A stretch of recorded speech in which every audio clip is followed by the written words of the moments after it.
नमस्कार, मी प्रियांका पाटील. आपण पाहत आहात राष्ट्रीय लोकराज्य न्यूज, निर्भीड बातम्यांचे व्यासपीठ. आज आपण दिवसभरामध्ये घडणाऱ्या घडामोडींवर नजर टाकूया. दौंड शहर व तालुका राष्ट्रवादी काँग्रेस पक्षात जाहीर प्रवेश व संवाद मेळावा. दौंड शहरात राष्ट्रवादी काँग्रेस अजितदादा पवार गट या पक्षातर्फे आयोजित केलेल्या मेळाव्यात माजी आमदार रमेशप्पा थोरात, राष्ट्रवादी काँग्रेस पक्षाचे जिल्हाध्यक्ष प्रदीप गरटकर, माजी जिल्हा परिषद सदस्य वीरा धवल जगदाळे, वैशाली नागावडे, गुरुमुख नागर, महेश भागवत आणि पक्षाचे पदाधिकारी कार्यकर्ते उपस्थित होते.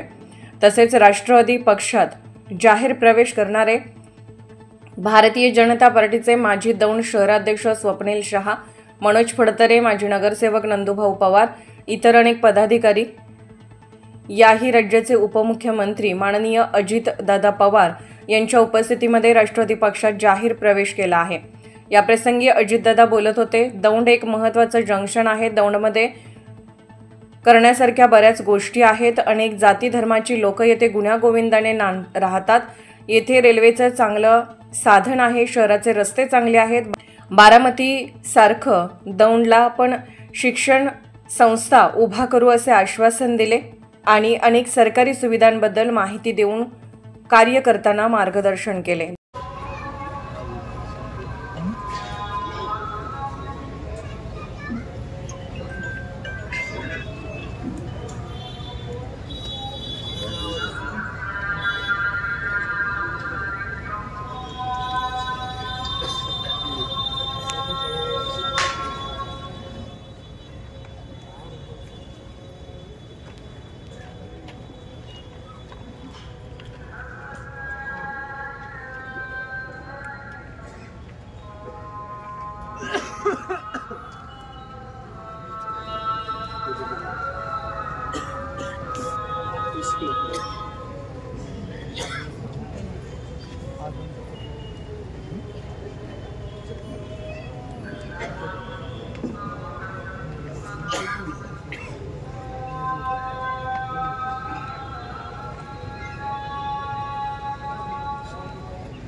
त्याला स्वतःची काय एक ऑप्शन, 2 ऑप्शन, 3 ऑप्शन, 4 पाहिले.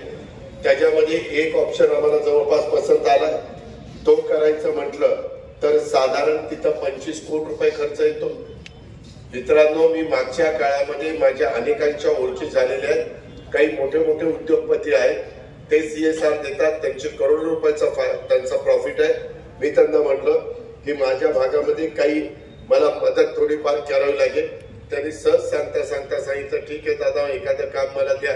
म्हटलं किती कोटीचं काम देऊ? ते म्हणले द्या दादा 25 कोटीचं द्या.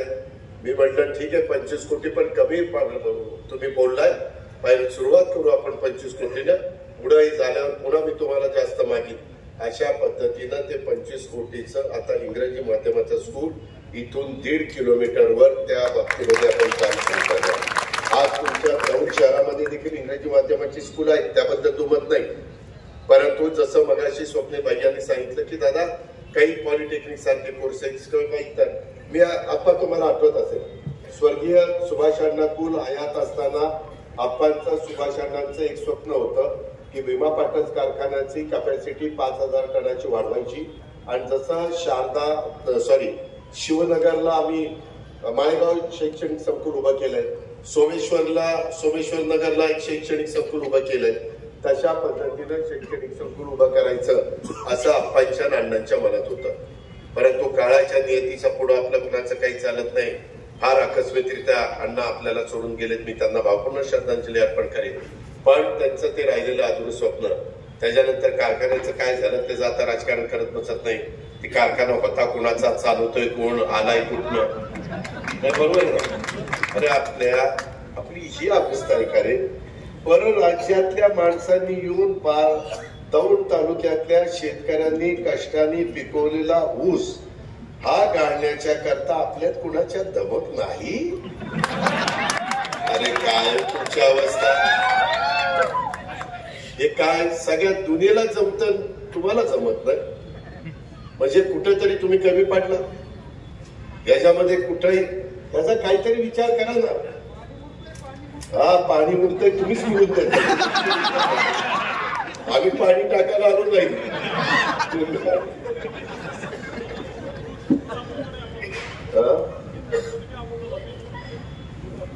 ठीक आहे, आता शेवटी आपलेच दात आपले जोड. मित्रांनो, शेवटी आपल्या भागातल्या मुलांच्या मध्ये, मुलींच्या मध्ये, कर्तबगार माणसांच्या मध्ये कर्तृत्व आहे, सगळं काही आहे.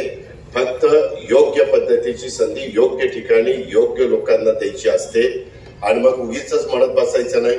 मी तिथं ज्या काही सुधारणा करतो बारामतीमध्ये, मी अक्षरशः मला वाईटपणा घ्यावा लागतो. पिंपरी चिंचवडमध्ये तुम्हाला आठवत असेल जुना पुणे मुंबई रस्ता रुंद करताना मी तो होता 2 पदरी, तो मी केला 8 पदरी. 8 पदरी करताना मला काही घर काढावी लागली नसते, काही तिथं अनधिकृत बांधकामं काढावी लागली नाही, परंतु आम्ही त्यांची पर्याय व्यवस्था केली. उद्याच्याला आपल्या इथं देखील ज्या बारक्या बारक्या गल्ल्या आहेत तिथं फायर ब्रिगेड तरी गेला पाहिजे ना, तिथं अँब्युलन्स तरी गेली पाहिजे ना. उद्याच्याला कोणाच्या घरामध्ये रात्री अपरात्री काही कोण सिरियस झाला तर काही पण घडू शकतं ना. कसं तिथं जायचं गाडीनं? त्याच्याकरता पूर्वीचा काळ वेगळा होता बाबांनो. त्यावेळेस वाहनं कमी होती, बैलगाड्या चालायच्या, टांगा घोडा चालायचा. आता परिस्थिती ती नाहीये. परवा दसऱ्याला माझ्या बारामतीमध्ये 2300 गाड्या 4 चाकी विकल्या गेल्या. 2300 गाड्या आल्याच ना तेवढ्या रोडवर. मग रोड मोठे करायला नको? त्याच्या संदर्भामध्ये पब्लिक सर्व्हिस ट्रान्सपोर्ट चांगली करायला नको? त्याच्यामध्ये मेट्रोच्या बद्दल, मेट्रो अजून आपल्याला यायला वेळ आहे, परंतु लोकल ही आपल्याला चालू करावी लागेल. त्या ट्रिपा आपल्याला वाढवाव्या लागतील. त्याच्याकरता वेळ पडली तर मी वैष्णवी साहेबांच्याकडे जाईल. पण तुम्ही पण चांगल्या नेतृत्वाचा स्वीकार केला पाहिजे. आज अनेक वर्ष एका पक्षामध्ये स्वप्नील मी बघत होतो, त्याचं बोलताना त्या ठिकाणी मन दाटून आलेलं होतं. आवाज त्याचा थोडासा वेगळ्या पद्धतीचा आला होता.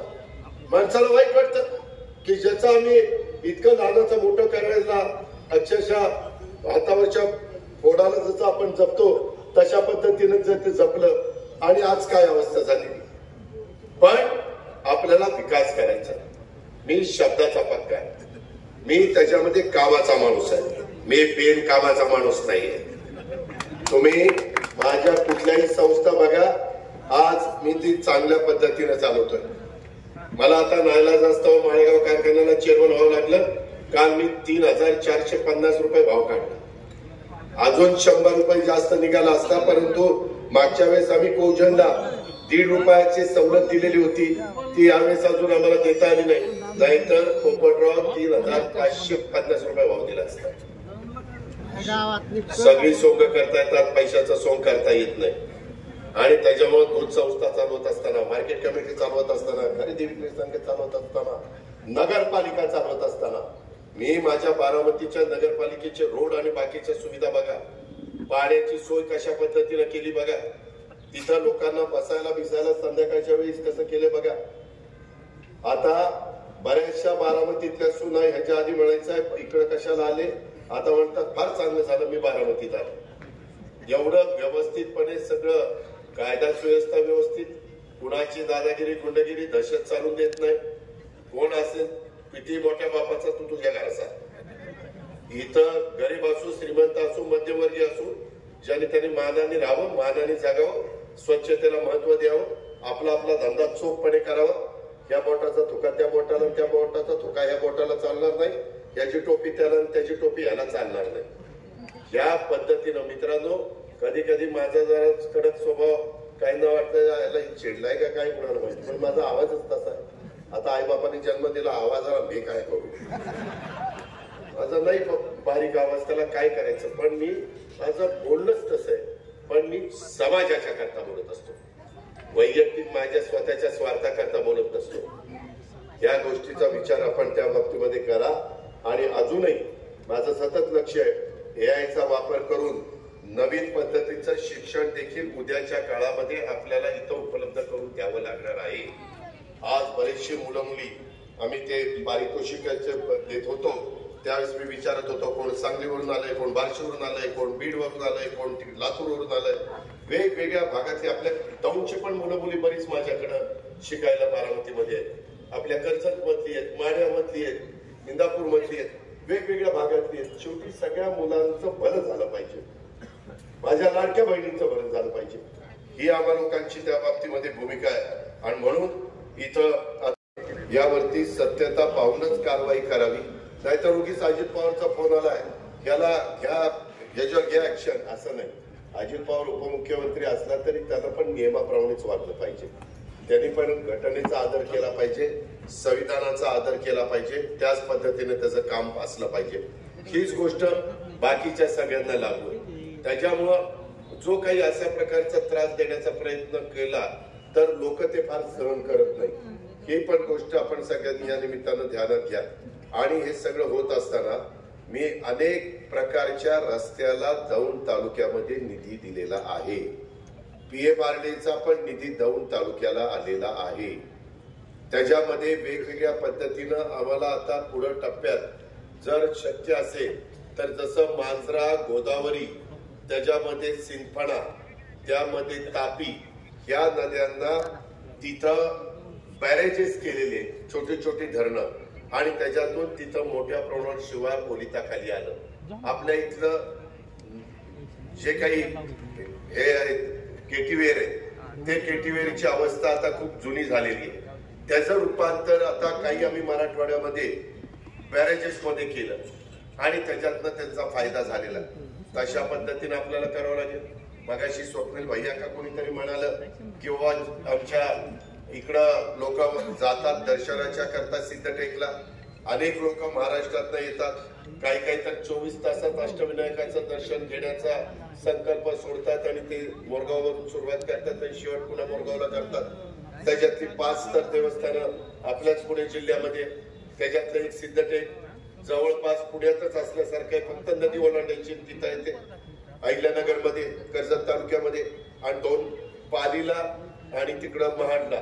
अशा पद्धतीने यंदाच्या वर्षी या अष्टविनायकाला लेणे जरी सोडलं, कारण ते केंद्र सरकारच्या ताब्यात आहे पुरातत्व विभागाच्या, पण लोकांचं पांडुरंगाचं दर्शन घ्यायला देखील लोक मोठ्या प्रमाणात जायला लागलेली. त्याच्यावर पालखी मार्ग आपण उत्तम केले. आता तिकडं काही जण मोठ्या प्रमाणावर अष्टविनायकाला जातात, तिथेही आपण चांगल्या पद्धतीच्या सुविधा देतोय. जवळपास 150 कोटी रुपये आपण खर्च करतोय. मी त्यांना सांगितलं हे 150 कोटी रुपये 7 ठिकाणी कमी पडले तर सांगा, आपण आणखी देऊ. योग्य ठिकाणी पैसे देण्याची आपली तयारी आहे, आपल्याला काही अडचण नाहीये. त्यामध्ये तुळापूरला आणि वडोदा जे छत्रपती संभाजी महाराजांनी आयुष्यामध्ये एक देखील लढाई हारली नाही. छावा चित्रपट आल्यानंतर संभाजी महाराजांचा इतिहास अनेक नवीन पिढीला कळाला की छत्रपती संभाजी महाराज एक शौर्य कसा योद्धा असू शकतो, शौर्य कसं दाखवू शकतो, एकही लढाई न हरलेला राजा हा कसा असू शकतो, त्याचं मूर्तिमंत उदाहरण म्हणजे छत्रपती संभाजी महाराज. आणि त्यांचं एक चांगल्या प्रकारचं स्मारक करण्याच्या करता 350 कोटी रुपयाचं काम तिथे आम्ही चालू केलेलं आहे. आणि महात्मा ज्योतिराव फुले आणि सावित्रीबाई फुलेंचं पण भिडेवाड्यामध्ये आणि तिथं स्मारक अतिशय चांगल्या प्रकारचं आम्ही करतोय. पुण्यश्लोक अहिल्यादेवी होळकरांचं सौंडीला राजमातांचं तिथं आपण त्यांचं स्मारक करतोय. अशा पद्धतीनं समाजातल्या सर्व घटकांच्या करता आपण इव्हन साहित्यरत्न अण्णाभाऊ साठेंचं, बाबासाहेब आंबेडकरांचं काम तर किती मोठं चाललंय, जगातला सगळ्यात उंच पुतळा. अशा दौंड तालुका प्रतिनिधी जानी बाबा शेख. ताज्या बातम्यांसाठी आणि अपडेट्ससाठी राष्ट्रीय लोकराज्य न्यूज चॅनलला सबस्क्राईब करा, तसेच लाईक आणि शेअरही करा.